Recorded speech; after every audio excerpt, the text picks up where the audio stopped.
നമുക്ക് സിമ്പിളായിട്ട് എങ്ങനെ ഒരു കിഴങ്ങ് കറി വെക്കാമെന്ന് നോക്കാം. പെട്ടെന്ന് എങ്ങനെ ഉണ്ടാക്കാം. അതിന് വേണ്ട സാധനങ്ങളാണ് കിഴങ്ങ്. ഞാൻ വളരെ കുറച്ച് എടുത്തിട്ടുള്ളൂ.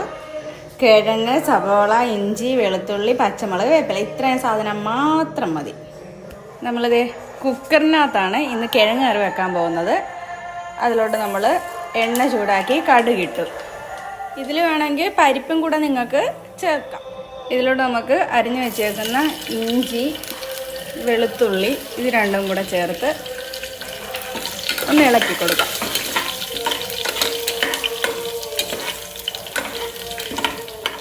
അതൊന്ന് മൂത്ത് വരാൻ നേരത്ത് നമുക്ക് അരിഞ്ഞു വെച്ചേക്കുന്ന സവോള ചേർത്ത് കൊടുക്കാം.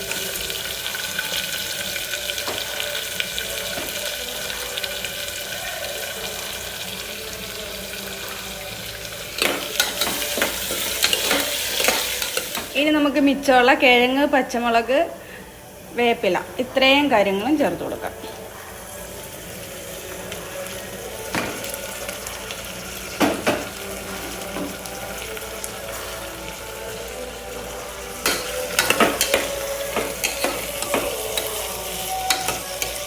ഇതിലോട്ട് നമുക്ക് ആവശ്യമായ പൊടിച്ച മസാല, ഗരം മസാലയാണ്, വീട്ടിൽ പൊടിച്ച മസാല, സ്വല്പം മഞ്ഞൾപ്പൊടി,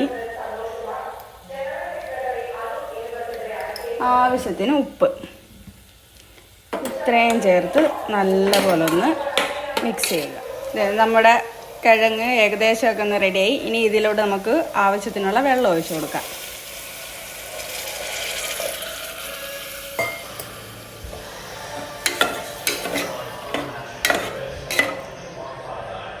ഇനി നമുക്ക് അടച്ച് ഒരു 3 വിസിലടിക്കാം. അപ്പം നമ്മുടെ കിഴങ്ങ് കറി ഇതാ റെഡി ആയിട്ടുണ്ട്. ഇനി നമുക്കിതൊരു പാത്രത്തിലേക്ക് മാറ്റാം. അപ്പം നമ്മുടെ കറി റെഡി ആയിട്ടുണ്ട്. ചപ്പാത്തിയും കറിയായിട്ട് നമുക്ക് കഴിക്കാം.